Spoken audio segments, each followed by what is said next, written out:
All right, well, here we go. Hey there, and welcome to Conversations, where today we have Jenny Robinson, a Kiwi entrepreneur with 5 successful businesses established over 30 years. The first was established at just 18 years old, a commercial radio station, and is still thriving today.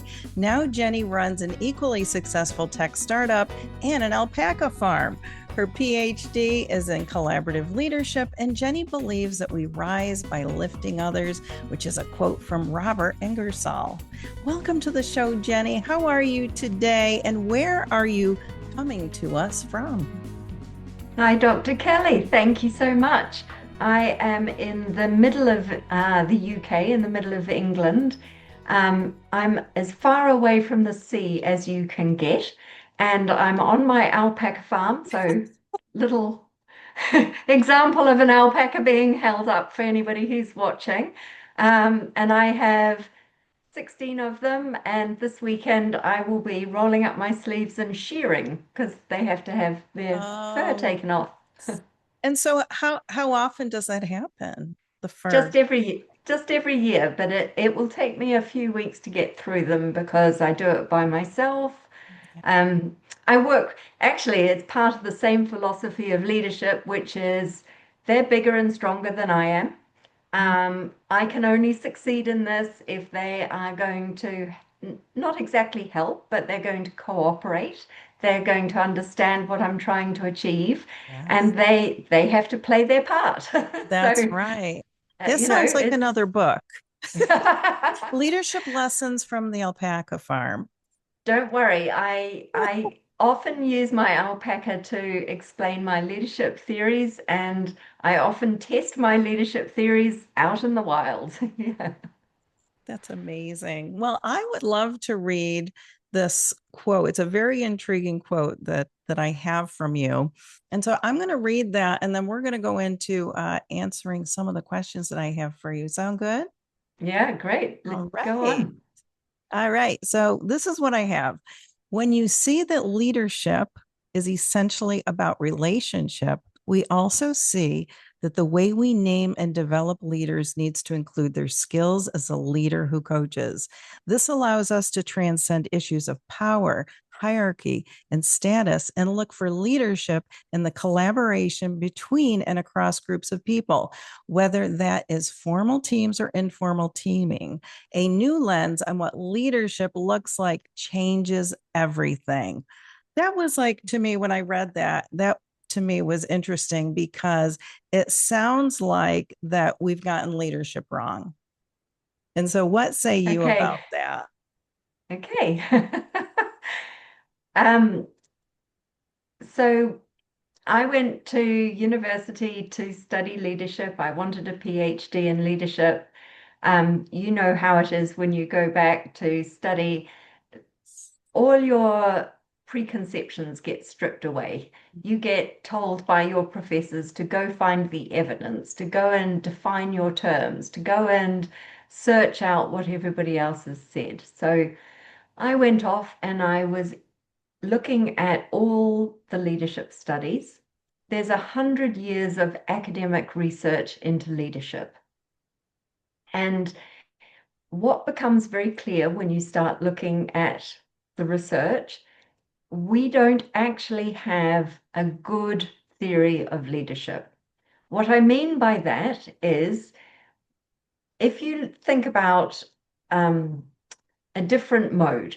So if you've got this infection, you have this antibiotics, and you know that this infection will get better. So that's what a predictive model would look like. We don't have a predictive model of leadership. We have many, many theories of leadership, but none of them are to that gold standard.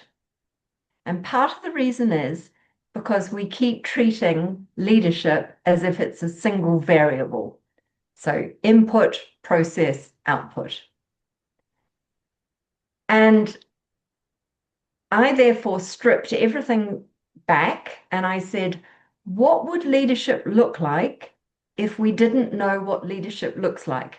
Mm. Yeah, so just take away all your assumptions, take away all the knowledge you think we have. So if you, as I said, we've been studying for 100 years, if none of that's working, so strip away that 100 years of theorizing and start from ground zero, start from fundamentals. What do you look for? How do you know that is leadership? And I started by saying, okay, there must be a place where leadership is evident that doesn't rely on our past theorizing. And where is that? So I've just been talking about my alpaca. It's in the wild. So you look into natural systems where natural systems have to grow, they have to thrive, they have to survive, and they have to adapt. And when you look at nature, the new theories of nature are collaborative and cooperative. Mhm. In the past, we used to say you plant a tree here and you plant a tree here because they're competing. But the new science is showing that they need to be approximate to each other because they do share information, medicine, water. They share. Now, they can't be in each other's shade, but they can be far closer together than we ever realized. And the new theories that are emerging in nature show that nature survives, adapts, and thrives when it collaborates and cooperates. So I picked that idea up and I moved it towards leadership. And I said, okay, now I've got some idea of what leadership might look like. And I took a video camera into some very large organizations and I videoed people as they solved unsolvable problems. I'll give you an example. So, the emergency services in the UK, like pretty much everywhere in the world, I guess, they have a finite budget. That's what they get. Yet they have infinite demand. The demand always exceeds what the budget is available. And I watched, or my video camera watched, as people came together, they coalesced, they started different conversations. They began to unpick and unravel and suggest and move and shift. And then I showed them the video of themselves back, and I didn't ask them who is the leader. I asked them where is leadership. So you'll Mm. notice when I wrote to you to set up our first conversation back in March, I always put ship, SHIP, in capital letters to remind us that we're looking at this idea of everyone's on the ship. If the ship gets there, we all get there. If the ship sinks, we all sink. Same as organizations. So I asked them, where is the leadership? And they always said, oh, look, it's like a dance. It's a bit of this and a bit of that and a bit of something else and a bit of something else. And that really lit me up because I began to see that leadership is cooperative and collaborative. We're in it all together. Now, some people have different titles, they have different hierarchy, they have different authority, but that is different to leadership. Leadership is this emergent, fragmented, punctuated, messy process of everybody sort of navigating to this future, navigating through big problems. When you're in a complex world, one brain won't do it. You Mhm. need multiple brains. That's right, regardless of title. Yeah, yeah. Absolutely. So, what might be the consequence of redefining the way that you are defining it for us? What are some of those consequences that we might find? So I want to acknowledge that my definition of leadership is built on other attributes of leadership that are needed. But I was very interested in this idea that it's not me, it's we. Mhm. And when it's we, then what matters is our behavior towards each other in a way that builds our bonds, breaks our bonds, strengthens our bonds, or increases the number of our bonds. So I was really interested in leadership and relationship. And do we understand when we're working in leadership how we are working with relationship? And I know that this is something close to your heart because you've done systemic team coaching, which has many parallels to this.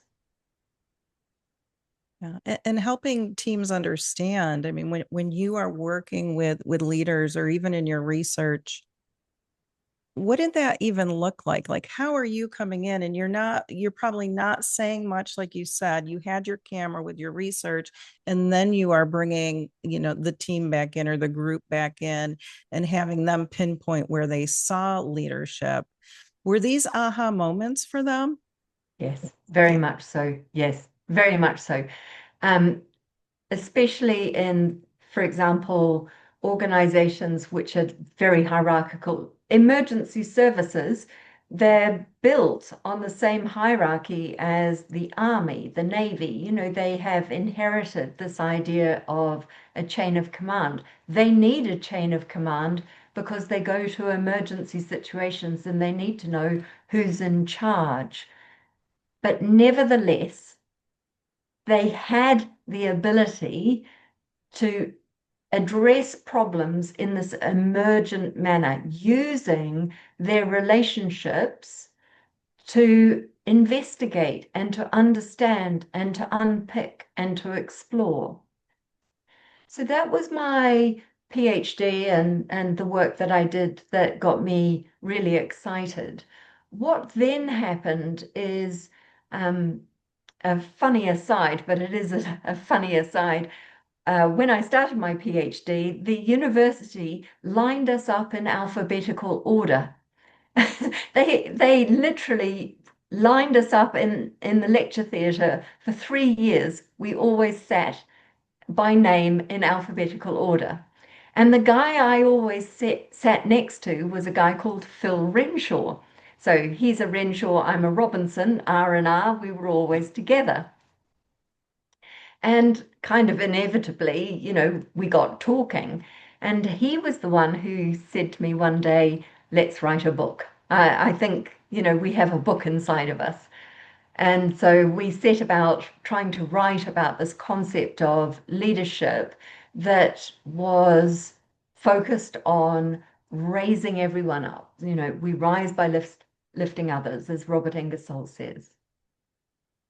And we were really lucky. We got a great publisher, the Financial Times and Pearson. And we launched just in COVID. And again, we were really lucky because a couple of people approached us and said, we really like your ideas and your book. And as we're going into COVID, can you think of a way of working with us in this new online environment that we're having to adapt to? And actually, it was from that Phil and I started our business. Our business is called Leadership on the Go, and our book is called Coaching on the Go. And we decided that we would try and turn this into a series of ideas that organizations could take and use and think about a new form of leadership, which is more agile, more adept, more distributed, more collaborative. And so we set about building tools and teaching and some technology that we've got so that organizations can sort of investigate this for themselves. And that's what we've been doing for the last couple of years is building a business that helps other businesses to take these ideas and investigate them. Yes, I know on your website there it says great leadership achieves great things, right? So tell us a little bit about that and maybe some of the evidence around Yeah, your work. sure. I'd love to hear about that. Well, we're a startup, so we've had to look at other evidence, but we're gathering our own evidence, and we've got some good case studies now. But the strongest evidence comes out of the Chicago School of Economics and Stanford University. So others are also looking at this and trying to quantify, is this a unique idea and does it really make a difference?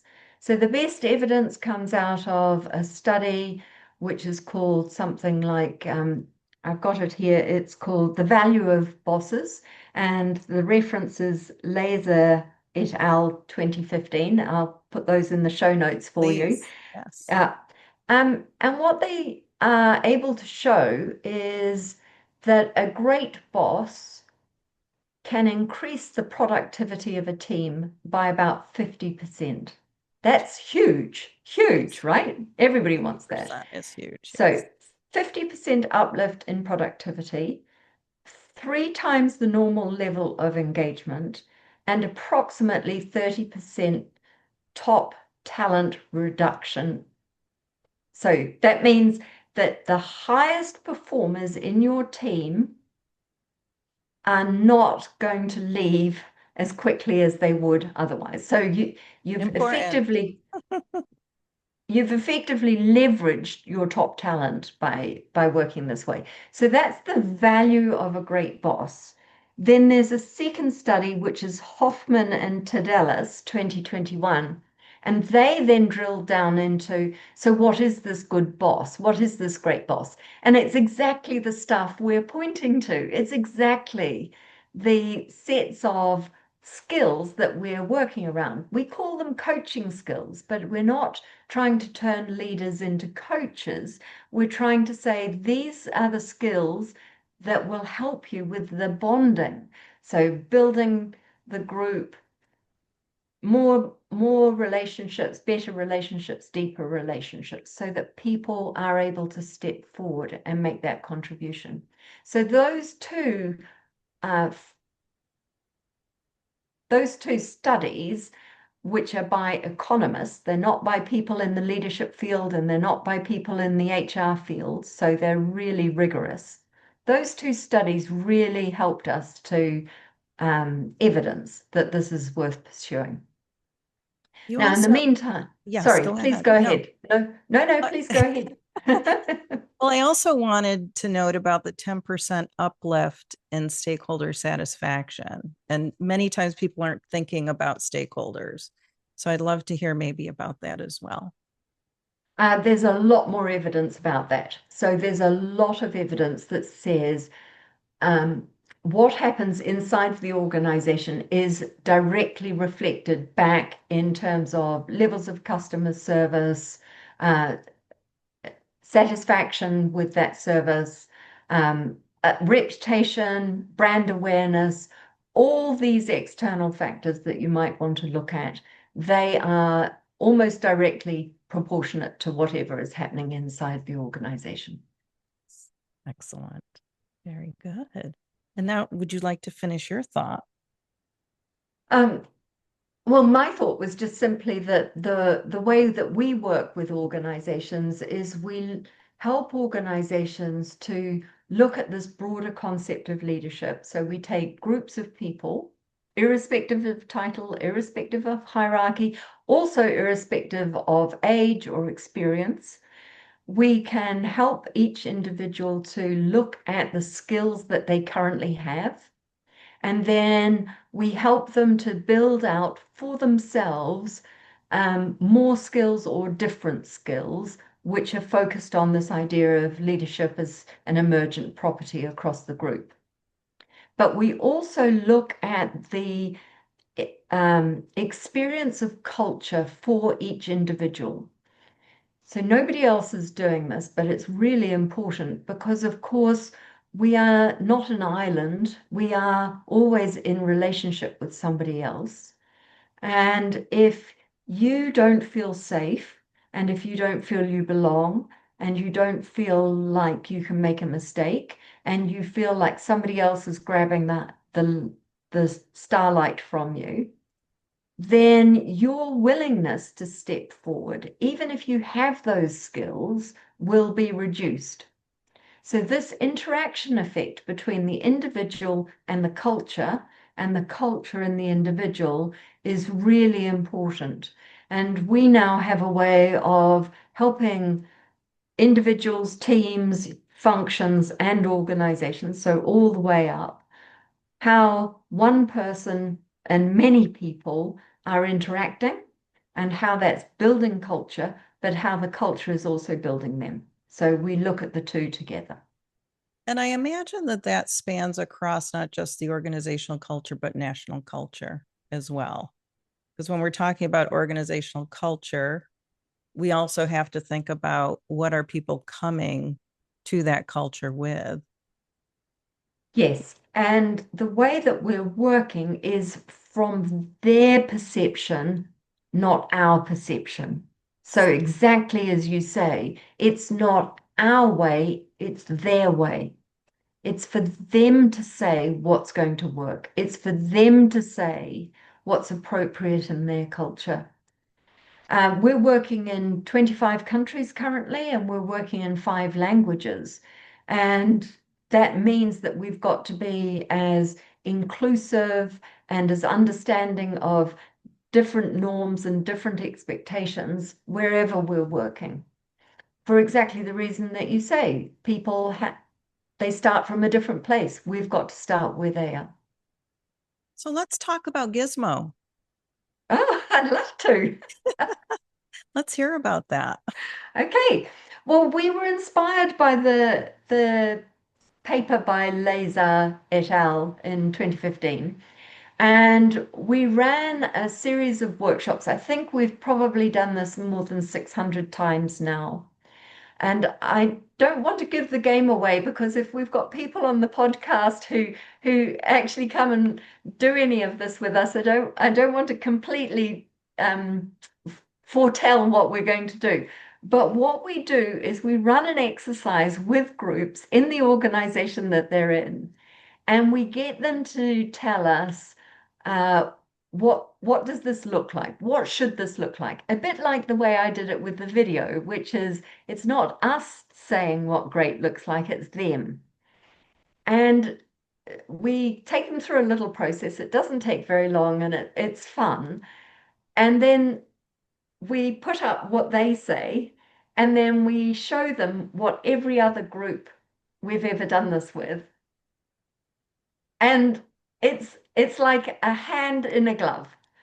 There is very, very little deviation from group to group about what they think is going to help in terms of making the group more collaborative, more cooperative, more innovative, more agile, all of the good things that we want. Groups, when they're allowed to define what it'll take to do that, hand in glove, match every other group we've ever done it with all over the world. And as I say, I think we've done this 600 times now. So Wow. that gives us a huge database and it gives us a huge level of confidence to say, okay, that's what it looks like. So let's put this through our gizmo. And the gizmo is, we've used the word gizmo so that we don't suggest it's a test. We don't suggest that it's a psychometric. We don't suggest that it is investigating your character. The gizmo is simply saying, what is it that you do? And what do you do will have an impact on those bonds, the relationship that you have and you hold. And that through the gizmo, we produce the COTG skills report, and then that opens up the discussion amongst the team and across the team about, okay, if that's what we do, what else could we do? Or what do we want to do less of? So it's just, do we want to dial it up? Do we want to dial it down? And there's 15 dimensions, and each of those dimensions has been defined through that exercise that I was talking about, where we've worked, it's academically referred to, as you'll know, as inductively. We've worked inductively from the ground up to help with that definition. Well, that's exciting.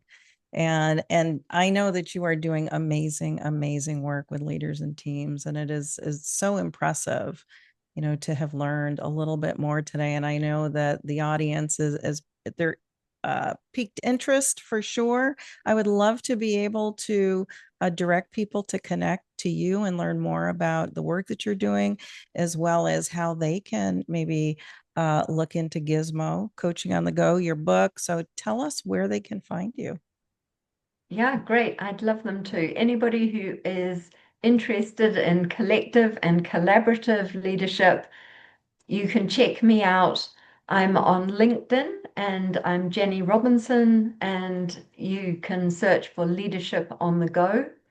If you're interested in our website, it's www.coachingonthego.co.uk. And otherwise, you can email me, jenny@coachingonthego.co.uk. And I think in the show notes, we're offering a couple of giveaways. One giveaway is going to be the first chapter of our book. And I'd like to say just a little bit about that before I sign off today. But the second giveaway is the data that we have got and collected around the best bosses. So we've extracted from not just the laser paper, but we've also looked at other researchers and what other evidence there is in the public domain. And we've literally collated, we call it a dashboard, but it will give you all the evidence for all the work that we're doing. And we're super proud of that. So that's the dashboard. So those two are available on the show notes. If I can just circle back to the chapter, Yes. because I know that not many people read these days, and a chapter is still 30 pages of reading and probably more than 10 minutes of your life. But from page 23 to 27 in the chapter that we are giving away, you will find literally a lookup table. And I'm super proud of this because you can run your finger down all the problems that you have in your organization. Goals always change, somebody hogging all the information and not sharing it, conflict in the team, having a difficult conversation, people having different priorities and not being willing to collaborate. So we've literally listed 100 different problems that we have seen come up a time and time and time again. And then in the middle of the chart, we've said, this is what we think you will need to break this situation or to move it forward.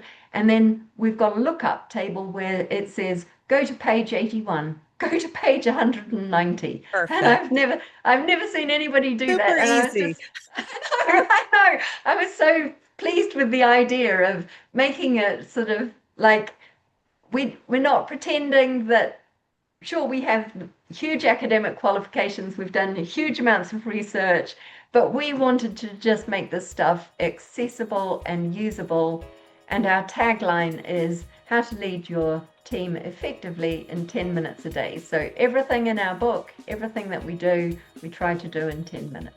Oh, truly encouraging, inspiring. I can't wait to get into those and check that out. Thank you for making it easy for us busy leaders. And also thank you for being able to give people permission to understand what leadership is, what it looks like.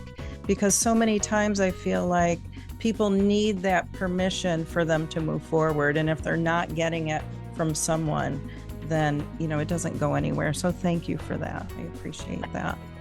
And thank you too, because I see on your website something that just made my heart sing. You were born to lead, and that is absolutely where we're coming from. It doesn't matter who you are or where you are. You have a part to play. We talk about leadership because everybody's playing their part. Right. But that idea that we don't have to associate it with power or title or hierarchy. Just get in there, step forward, and great things will happen. That's right. Well, there you have it, folks. Jenny Robinson, thank you so much. Until next time, keep doing great things, and we'll see you soon. See you soon. Thank you. Bye-bye.